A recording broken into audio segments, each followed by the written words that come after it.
Okay, just started the recording. Yeah, so welcome everyone. We've got with us today Dr. Fabio Carrella, who is a postdoc in at Bristol, and he's been in the lab since 2021, I think. It's been quite a while. 2022, actually. 22, okay, it feels like you've been here longer. And so Fabio's going to talk to us about his research on psychological microtargeting in political advertising. Um, and yeah, over to you, Fabio, to Yeah. share what you've learned from this piece of work. Thank you. Thank you very much. Actually, I don't know. So I should be looking at there, but my notes are here, so it could be weird. But anyway, so thank you very much, Don, and thank you everyone for joining. Yeah, today I'm going to talk about not only my recent research that I did in this project, but also what happened before I joined this project. So the whole initiative is called, actually has a longer title, but the short title is Reclaiming Autonomy Online, which is often abbreviated with RAW.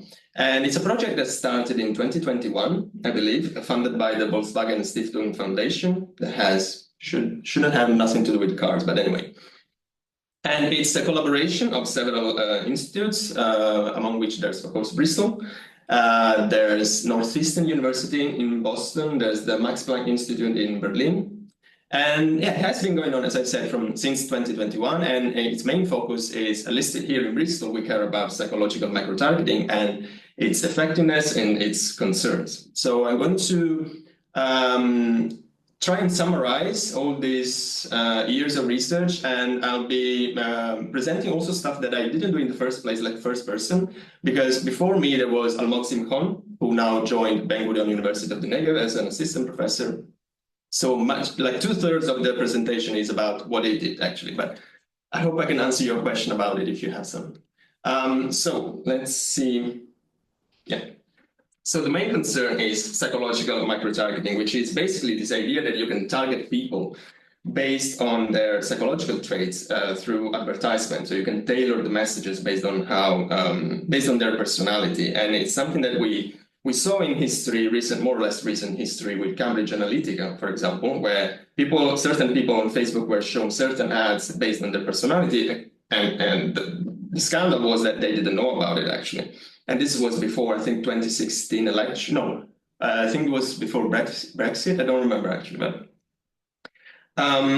But anyway, I just want to introduce this idea and differentiate it from audience segmentation and also recommendation systems. Now, I'm not an expert in marketing, but the difference is that basically audience segmentation is what you have when you show certain ads to certain people under certain circumstances. An basic example could be I'm watching a football match, and between the first and the second half, I've been shown betting, I don't know, advertisement. It makes sense. Same as it makes sense that, for example, toy advertisement are not shown after a certain hour because the main, potentially interested people, kids, are already in bed sleeping. So this is just optimizing, a product. This is just avoid wasting money or potentially increasing potential sales based on when and to whom you show a certain ad. And it's also a bit different than, for example, recommendation system, which is the algorithm that you find, for example, when you access your own Netflix homepage. If Netflix knows, based on my history, that I never watched horror movies, I doubt that it will show horror movies in my homepage. But microtargeting is a bit different. It's a bit more subtle because it can potentially exploit personal vulnerabilities. And there was this interesting news article from 2017 by Machovitz that showed how Facebook was in possess of a technology that actually was able to identify the moments where its users were more vulnerable and potentially share that information with advertising companies. Now, Facebook replied to that saying that that didn't happen, but it didn't really negate the possibility that that could happen in the future. Not only that, but these platforms are really good at inferring our personality based on our activities. So we're not even aware that this is what happened with Cambridge Analytica. And this was replicated, or at least, well, it was sort of reverse engineered in a very interesting study of UU in 2015, published in PNAS, I think it was. they basically built either some machine learning tool that was able to reconstruct someone's personality based only on 300 like, and that reconstruction was better than someone's spouse's opinion. And I think all it took was 100 like to predict personality better than someone's friend. So that is scary.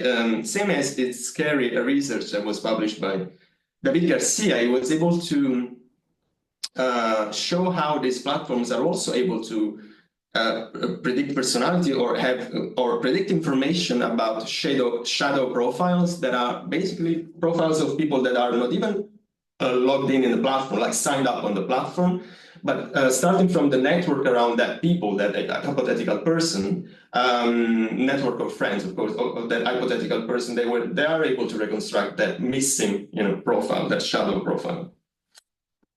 The fact is, the problem with psychological microtargeting is that the individuals rarely consent to personal data use, especially when it comes to personal stuff like psychological traits or personal tragedies.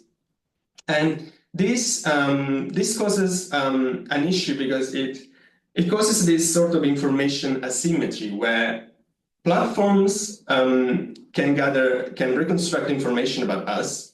And not only we don't know the same amount of information about them, because of course these algorithms are often closed source, like they're closed to the public, they're not open source, they're not accessible. I wish they were, but also we don't know what they know about us. So we underestimate what they can infer about our personas based on what we do. So we think we are safe, but we really are not. There's also the case of political microtargeting, which can be potentially a problem because it can allow for contradictory promises. So let's say a very stupid example. A party X can target, before some elections, can target me, a person that is open to, immigration, saying we're going to actually, increase people incoming, we're going to facilitate their lives and all. And then the same party can actually split its image and present a totally contradictory promise to someone else that doesn't like immigration, say, oh, we're not going to let them in.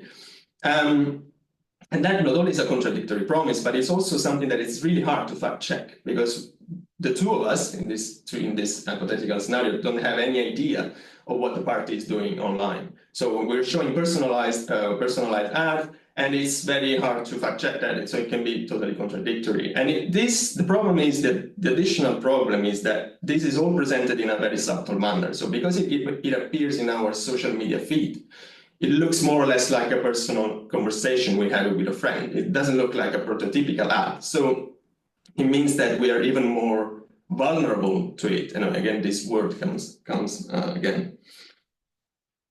Last but not least, we have AI tools, generative AI tools like large language models. We all know about them, ChatGPT, Claude, that can enhance microtargeting actually in two ways. They can both improve the first phase, which is personality inferring. So if you ask ChatGPT to analyze a text from someone and predict his or her personality, it will do a very good job in a very small amount of time. And also it can enhance the second phase, which is the tailoring of the message. So meaning considering this text, considering the personality you predict, then paraphrase this neutral ad and make it more appealing to certain people. And there's a very cool study that was published as a preprint, I think in August, no, maybe before that, by Salvi et al. I have it in the final slide as listed with all the other references, where they basically have participants. They have participants split in several groups. And in one group, participants were chatting with a version of GPT-4 that was enhanced with the participants' information, personal information. And they show how people that chatted with this enhanced version of GPT-4 showed an increase in likelihood of opinion changing by 81%.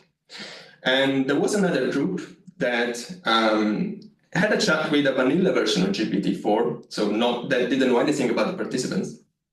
And it didn't get up to 80% of likelihood of opinion changing, but it was significantly higher than the human base rate baseline, which was the group that was chatting with other humans. And this suggests two things. First of all, these tools are really good out of the box in persuading us, which could be a good thing, and I'll get there in a second.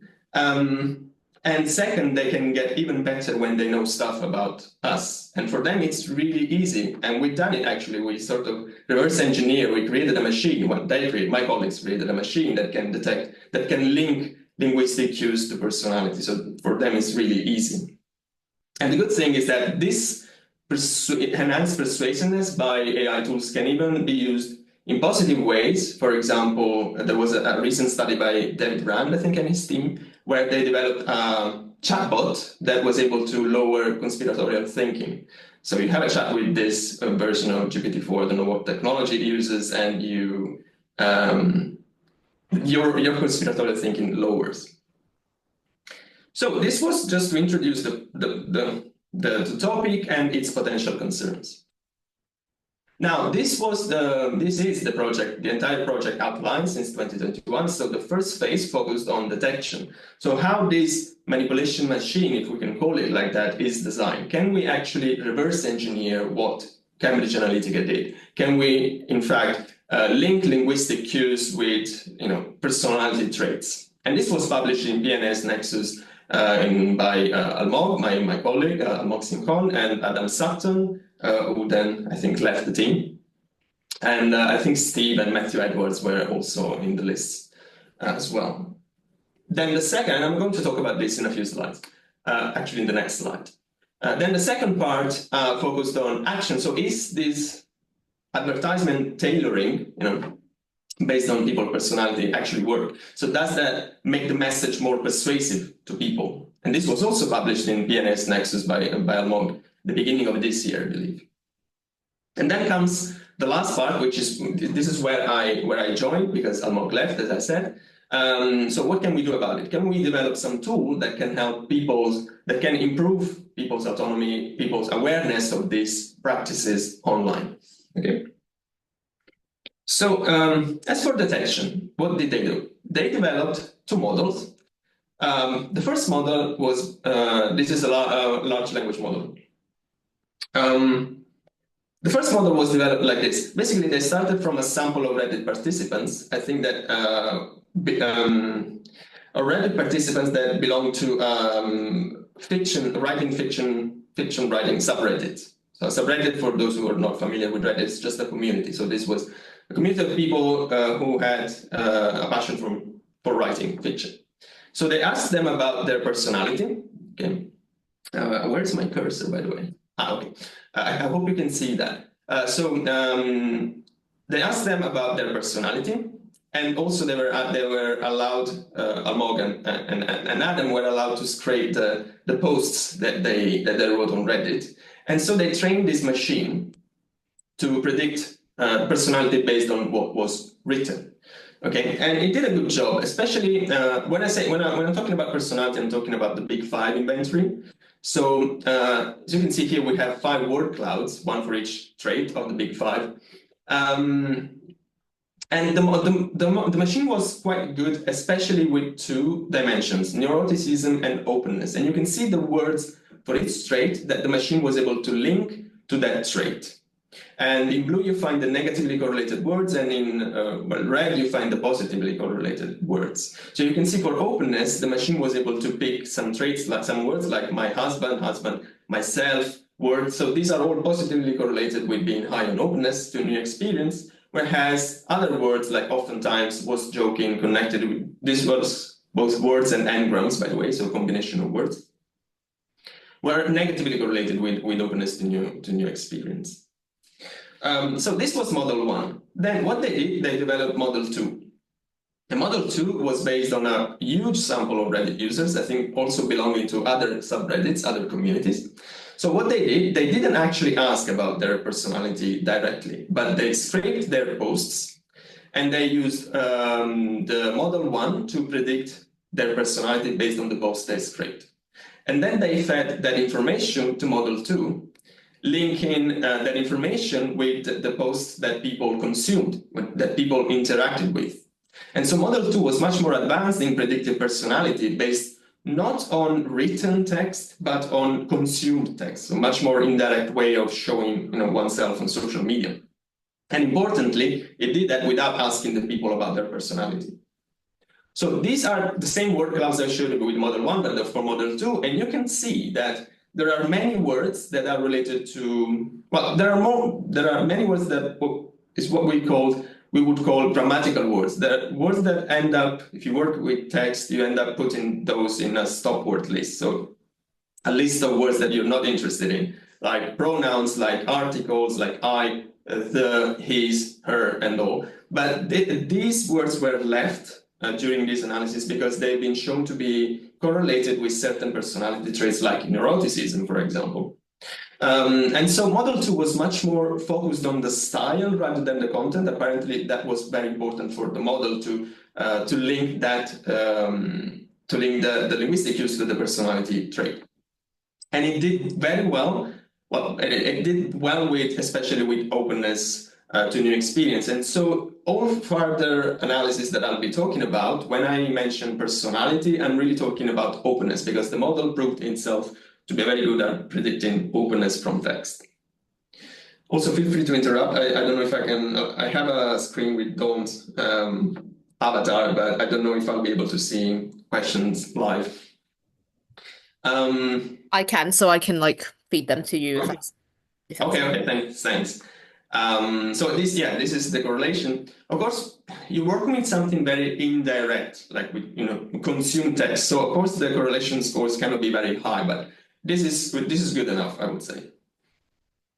And so they use this model. They put this model at work, and they use this model to predict openness in new personalities. Personality scores from text. In this case, we have real-life political ads from Facebook. We had a collection of 1,500 ads script from Facebook, and the model was able to read what was fed the text, so not the visual, and was able to give a score, like a continuous score of openness. Okay, so on the left you can see a text that was deemed as low on openness, avoid traveling unless essential for work, education, or other permitted exemption.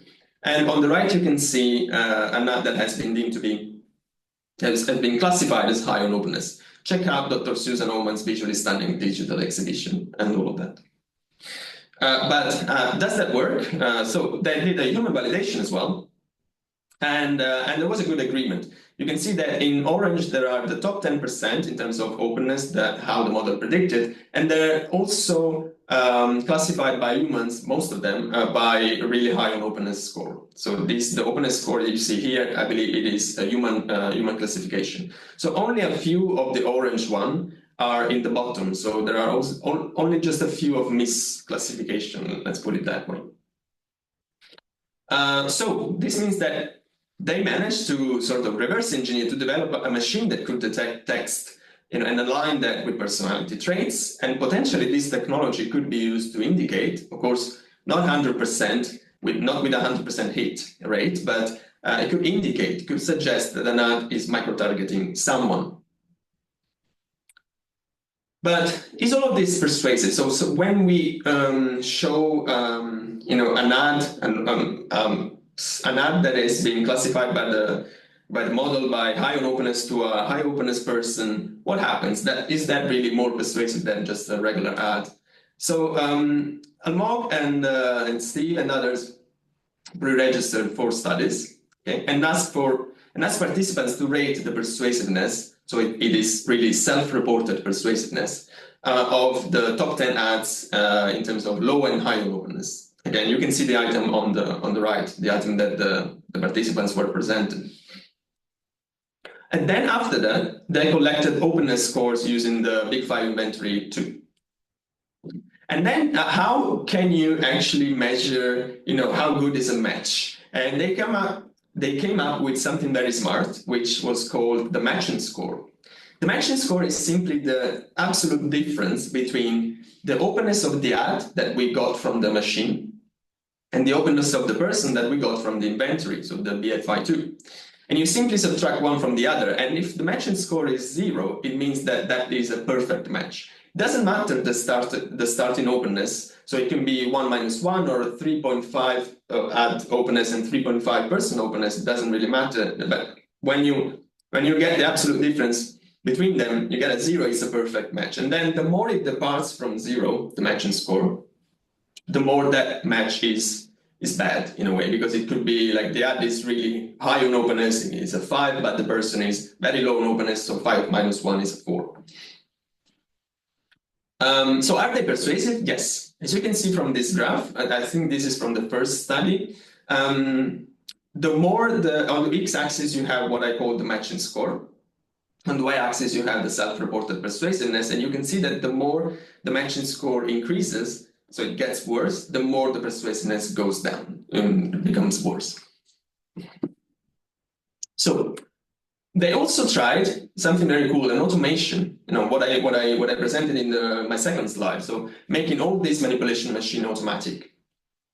And they used GPT-3 and ChatGPT. I think ChatGPT was an early version, so don't expect great results. But so they asked these two models, large language models, to paraphrase a real ad from Facebook, as you see on the screen, and tailor it to people high or low on openness. So, and these are the results. High openness people now experience the extraordinary and join the global movement for universal access to vaccines. Sign up now and help make sure everyone everywhere can benefit from the power of vaccines. And then you have the low openness version, protect yourself and your family, get your vaccines and stay safe, take the traditional approach and join the fight against disease. Now, some would say this looks weird. I would potentially agree. Though let me tell you that I tried this exact task, but in another study for another project. So I had some real life political tweets from US congressmen, and I asked Claude 3.5 to do more or less the same. So I asked Claude to paraphrase that same tweet for according to some truth worldview anyway. And let me tell you that the results were really, really good. So I would have fall for it. Like for me, the produced Gen AI produced tweets were totally realistic. So I bet that if they would repeat this task now with GPT-4, it would be even better. But anyway, nonetheless, it worked. So this was, again, you can see study 2 and study 3, and it worked, again, the same graph. The more the match gets worse, so it gets more like higher values, the more persuasiveness goes actually down.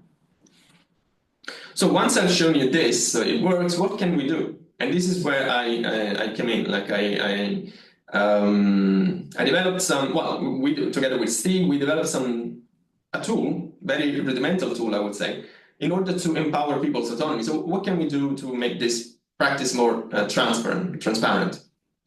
So we developed pre-exposure warnings, also called simply pop-ups. So this was an example of the intervention of the studies I will talk about in a slide or two, where people were presented a real Facebook ad. These are real Facebook ads without the visual, but then under certain conditions, the ad was preceded by a pop-up, the one that you see on the screen. So it was a warning, and this advertisement is sort of too good to be true. So it might be tailored specifically to you. And if you come across such content, it's probably because of microtargeting, and then a short explanation of what microtargeting is and what it means when it becomes psychological. So this was the intervention. We had 2 studies, well, actually 3, but one was a sort of pilot study.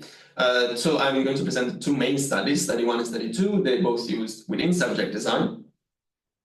And the ads we used were real example from Facebook. So the same ads that Amol used in the first study that I showed you. The difference between the 2 studies is that in study 2, we used different ads, improved instructions, and a streamlined pop-up text. So you see the pop-up, we moved the second paragraph, the one about the explanation about microtargeting, we moved that bit in the instruction to make the pop-up a bit more streamlined, more easier to read. And also we improved the instructions so that we were sort of trying to make the study more realistic. So we were trying to convey the fact that we were potentially trying out a browser extension that was linked to a large language model that was developed to actually read the text of an ad and link that to people's personality and flag flag it when there was a weird match. So we tried to potentially describe what could happen in the future. And also we used some of the ads were not the same between the studies. So the majority of the ads were the same, but some of the ads were not, and this could potentially explain some differences in the result, though the main result replicates across the two studies, so spoiler. But we used slightly different ads in certain cases because there were some cases where, for example, we had this ad on the left, okay, avoid traveling unless essential for work, education, or other permitted exemption. Some would say this is not even an ad. This is more like a recommendation. No, an ad is something else. I would agree to a certain extent. But more importantly, we ran the risk, like the ethical risk, to present this ad and then stick this pop-up on top of it that says, hey, actually, this is microtargeting, and microtargeting is often linked to misinformation. So some would say, wait a second, are you telling me that a governmental recommendation is a misinformation? So in order to avoid these clashes, let's put it that way, we opted for different ads in certain conditions, under certain conditions. And this is the final design. So we have two versions of the same ad. One where we sent people high on openness, one where we sent people low on openness. And we knew their openness from previous surveys. So this is people that we called back. And they all rated 15 ads. And the ads could have been like either non-targeting, in case the openness was opposite to their openness, of course, or targeting. There were 10 targeting ads, the one in the brackets, and 5 at random were preceded by a pop-up, okay, and 5 were not. So just to compare what happened when we had a targeting ad, but that wasn't preceded by a pop-up. So this was our design. And we used the same persuasiveness, the same items that Almog used to measure self-reported persuasiveness. And we used ad type as a main independent variable in our analysis, and ad type could have been like 3 types of ads. So again, as I said, we have targeted, no pop-up, targeted with a pop-up, or non-targeted at all. And we used targeted ads without a pop-up as a reference level because we were interested in the decrease in terms of persuasiveness. So how much of that persuasiveness advantage we could take out with a pop-up. And this is a very I don't know how to say, like maybe a useless detail, but just to make things clearer, I told you before that a matching score, when the matching score equals 0, it means there's a perfect match. But in this analysis in particular, because I'll show you the regression results, the matching score, that when the matching score equals 0, it means that it's at its average level across the ad type, the 3 ad types.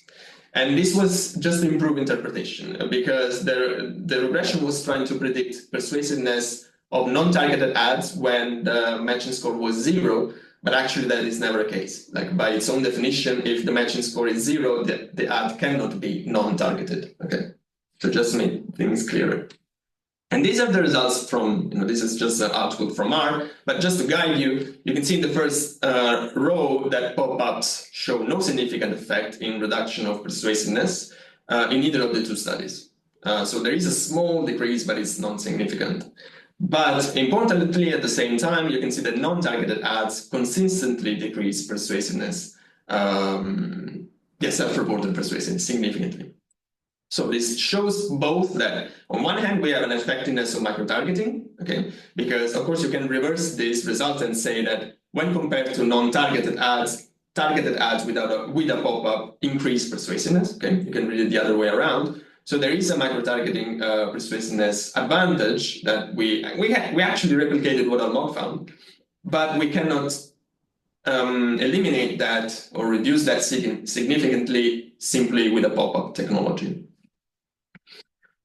This is just some of the graphs that come from the paper, the preprint actually. So you can see the target group is the yellow one, and the red line is the is at the middle of the point range. The point ranges come from the marginal means of the regressions that I just displayed and just described. And you can see that the point range in the blue group, the pop-up group, is slightly below the reference line, whereas in the red group, the non-targeted ads are significantly lower, and you can see the means here on the bottom of the screen. This is just another way to show how much of the persuasiveness advantage we are able to remove from the targeted no pop-up ads. So these are just ratios of marginal means. So I get the marginal means of in terms of persuasiveness of the pop-up ads and the targeted no pop-up ads, and I divide one by the other. And basically, if this point range is on the 1, it means that there's no difference at all in the effect, okay, of these conditions on persuasiveness. You can see there is a small decrease of 1 to 2% in persuasiveness when a pop-up is presented. And this is what happens when you present something that is non-targeted. It's not targeting the personality. So there is a decrease in persuasiveness by 6 to 7%. So in an ideal world, if the pop-up were able to work and remove the targeting advantage, the blue point ranges would be around here. So they would be the pop-ups would be able to make a targeted ad actually non-targeted. In a more realistic world, maybe we would expect something around here, like they would have at least half of the effect, but instead there's just like a really small effect that is not even significant. And we were also asked by editors to provide more robustness checks about these results, because basically I've been saying that pop-up don't work, which is more or less like saying the null hypothesis is true, which is something that you cannot really state if you are using a frequentist framework. So you can say we don't have enough evidence to reject the null hypothesis rather. But a way you can do that is using equivalence tests. So this is what we did. So equivalence tests can actually are a way for frequentists to say actually, yeah, the null hypothesis is true. And you can see that the effect of the pop-ups fall in the blue region called of practical equivalence. That means that they are, as the nomenclature suggests, they are practically equivalent to a targeted ad without a pop-up, which is the blue solid line in the middle, the 0. On the other hand, you can see that the non-targeted ads really are not practically equivalent to the reference level, so they are different. So to conclude, I think that this leaves plenty of time for discussion. So first, I was talking about how my colleagues developed a machine learning model able to identify, to match actually the text, the linguistic cues in a text, and the person, and personality, and the personality traits of persons, especially related to some personality traits. Above all, importantly, not only of produced text, but also of consumed text, which is a much more indirect way, if you ask me, to grab someone's personality. And then this tailoring, based on the predictions of the model that they developed, they could use this to classify or even create, asking GPT-4 some tailored ads. And then when you show that to certain to certain people, it actually works if you tailor if you base the ads on personalities. It works in terms of persuasiveness, of course.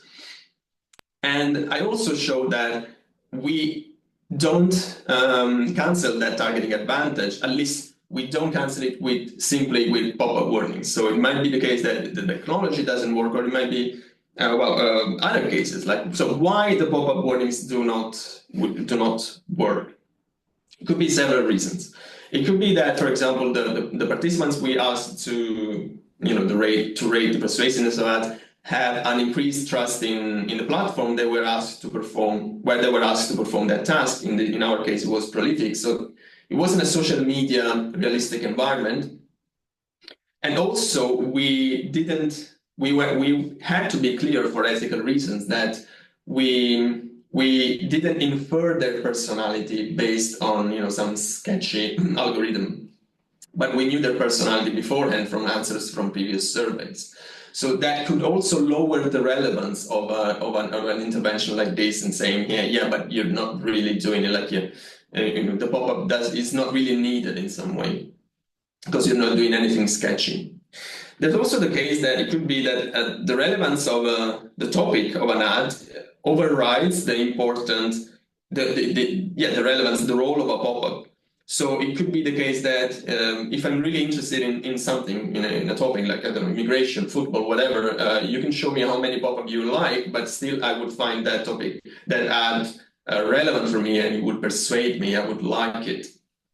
And this also is linked to the idea of this acceptability gap that Anastasia Kozireva and other people from the NPI, so from the other institute that also works on this stuff, talked about in one of her papers, that basically individuals may perceive the personalization of contents as more acceptable than the actual usage of personal data that is needed to make that content personalized. In other words, they might appreciate the personalization more, making the intervention, in our case, a pop-up, very irrelevant because they like the final product. They like the personalized content that comes at the end, even though when you make them reflect about how that is produced, they reflect on that and they say, I don't like the use of personal data to make that content personalized. So it's a sort of cognitive dissonance in a way, it's in a gap that could explain why pop-up don't work.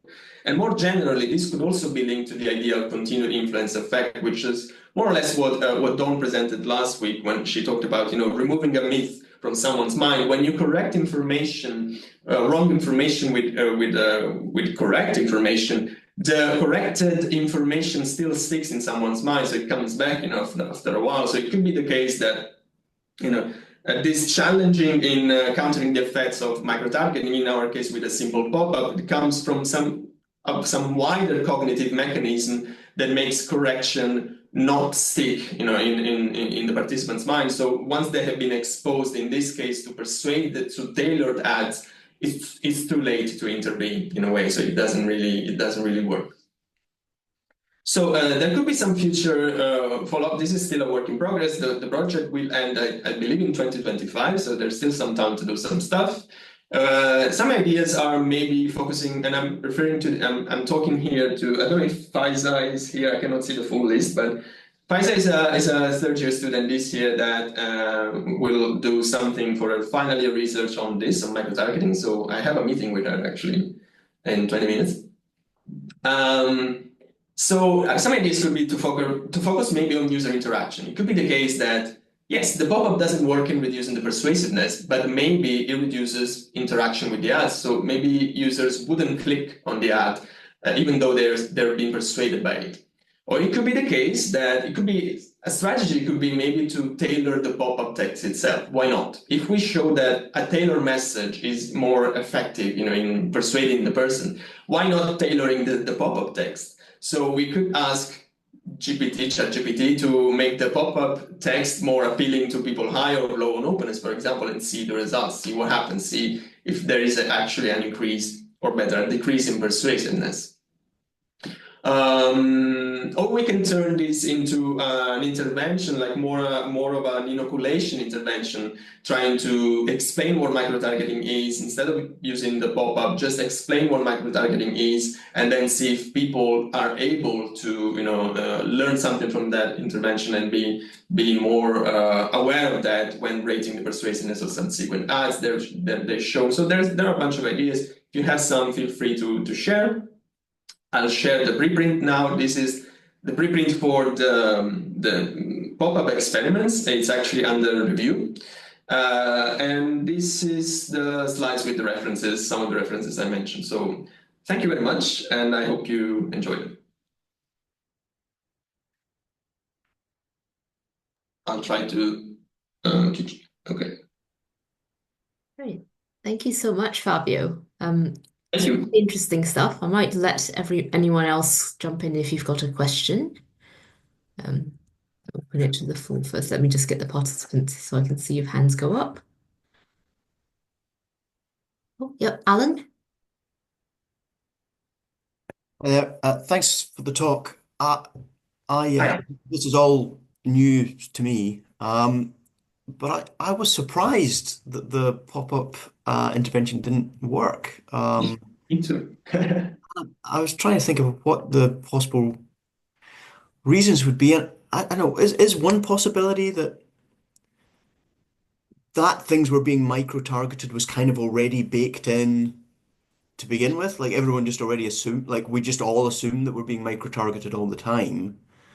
Uh, So what being told that maybe we've been micro-targeted didn't make a difference because like that assumption was already baked in when you were first checking like mm, how effective the targeted ads were because and indeed all of these cases we just kind of we assume that this is happening all the time. So being given the information that it might be doesn't make a difference.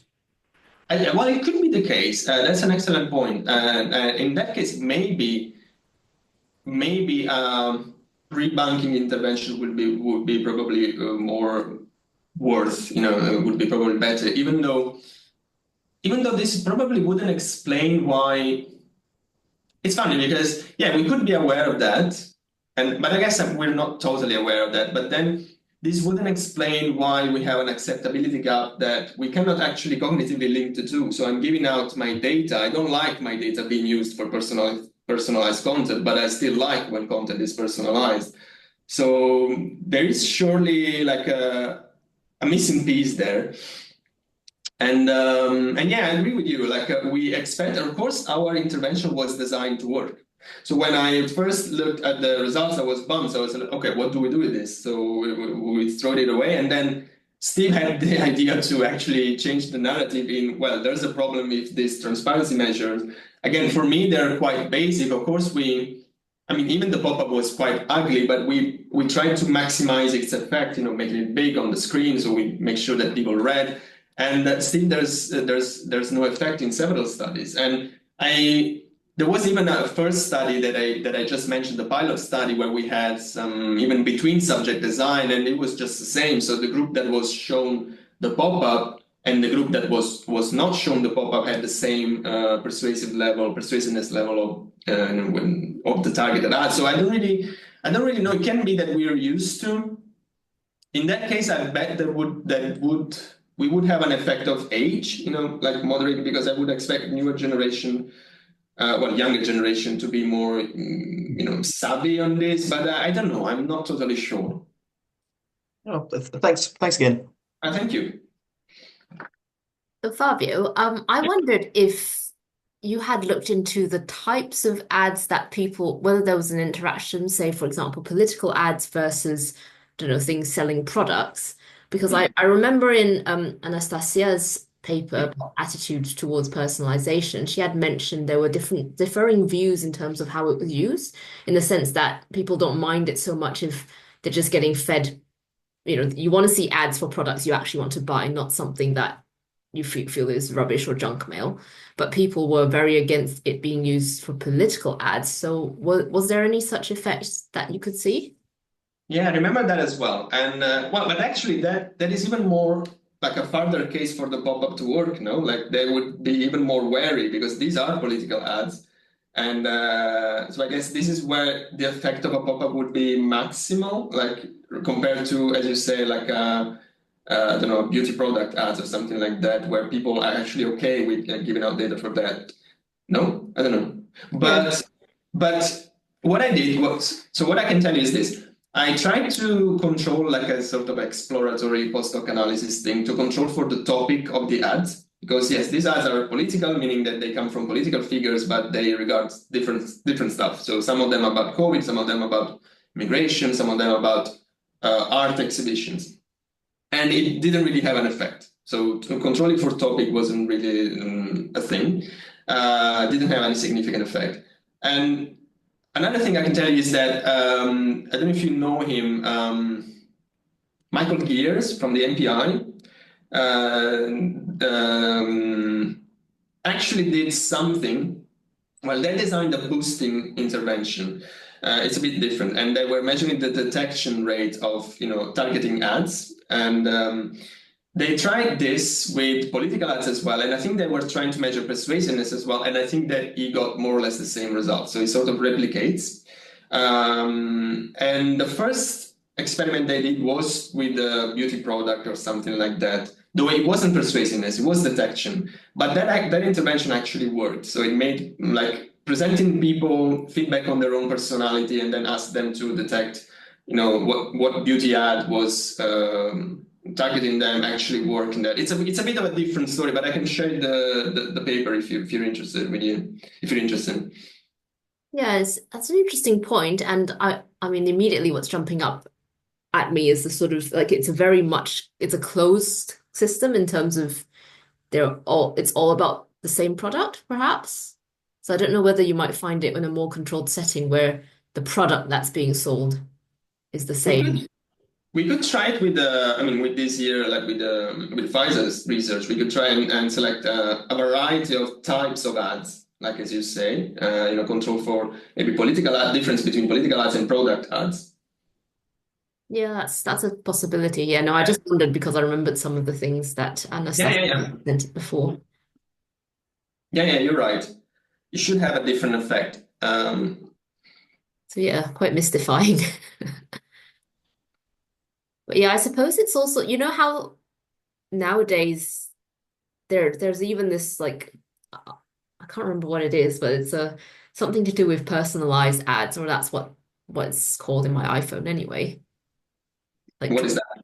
like an opt out of personalized ad button. I remember seeing it at some point. Like I always go in and opt out of all of these things because I don't like my data being used. And I wonder if people have been more exposed to that and yeah. I don't know. There's a question. Go on, Costas.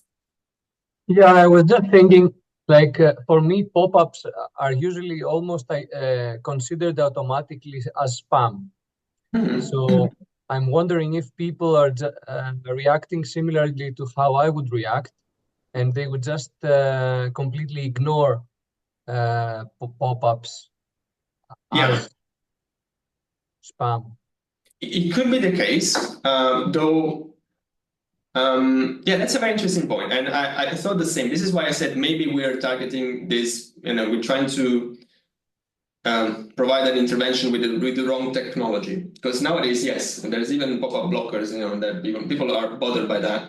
But I would. So one thing I did is to.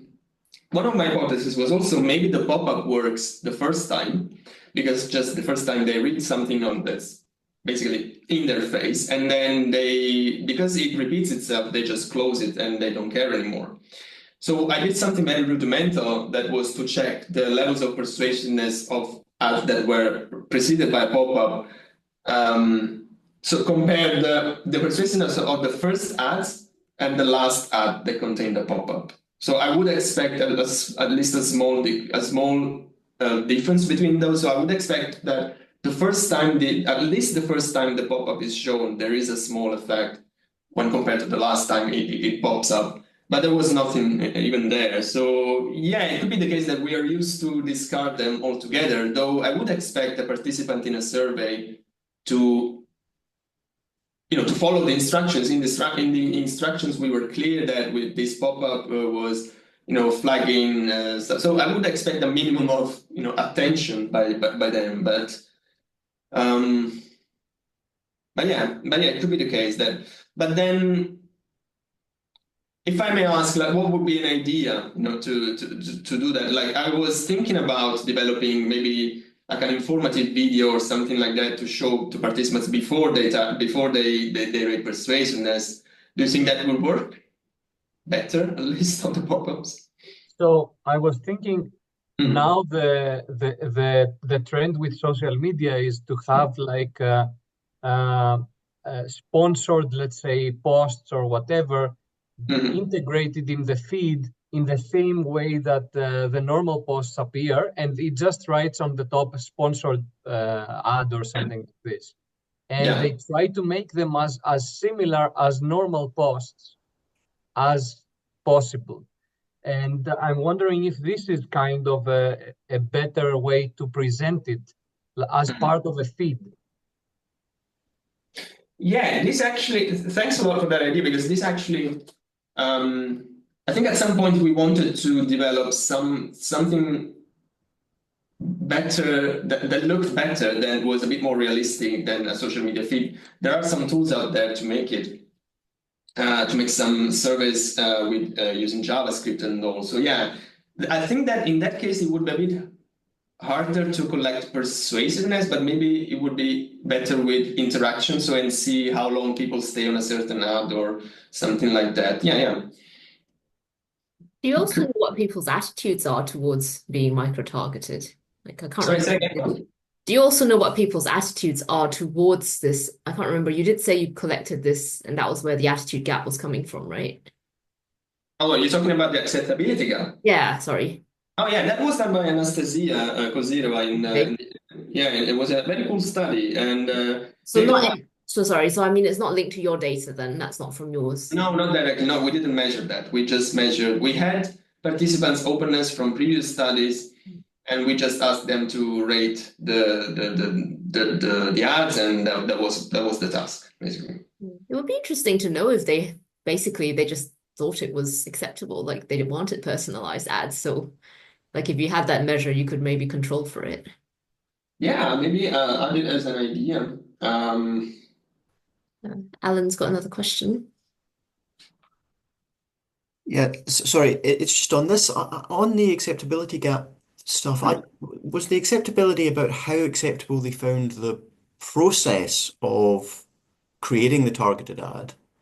Because I was kind of thinking, like, if even if I didn't like the process by which something's been generated, that might not affect how appealing I find the product. Like, I might kind of be disappointed that the process has been successful in some way, but I might still find the process appealing. And I Mhm. thought that would be the same online as it is kind of in real life. A bit like you don't want to see how the sausage is made. Yeah. If a well-meaning friend like spied on me for 3 weeks to get me a good birthday present, I'd be kind of the birthday present might still be great and I'll find it very appealing, but I would be a little bit even if I didn't like the process. So So, so sorry, are you suggesting that people don't like to know about the process? Maybe they don't want to no, know. it's just that that makes me think that the extent to which I approve or not of micro-targeting Hmm. wouldn't really impact on how persuasive I find the advert that's then given or how appealing I find the product that's sold to me in the advert. Hmm. I wouldn't have thought that's what would make the difference. But that's based on no evidence. Okay, Just no, I see. The study I'm referring about the acceptability gap is the fourth from the bottom, on the public attitudes towards algorithmic personalization, and it's a very cool study. I really suggest it. And I think that what they asked participants was, yeah, how much they like to share certain type of information. So they divided by, I don't know, personality traits, age, gender. So there was some effect there of the type of information. So some information was deemed as more acceptable, in sharing and for personalization than others, like personality. There were also some differences between the US, the UK, and the German sample. The German sample was much more wary, and skeptical of. Was much more worried about privacy than the US, for example. The US was totally fine with giving out data, well, totally fine, no, but more like was more okay than the German sample giving out data.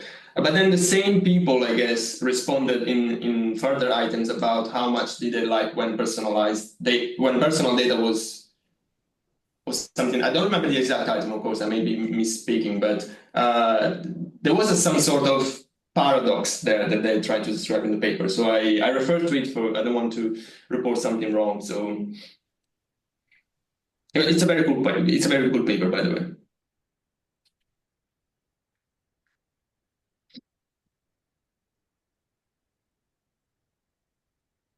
Hey, um, we do have time for another question if anyone has one.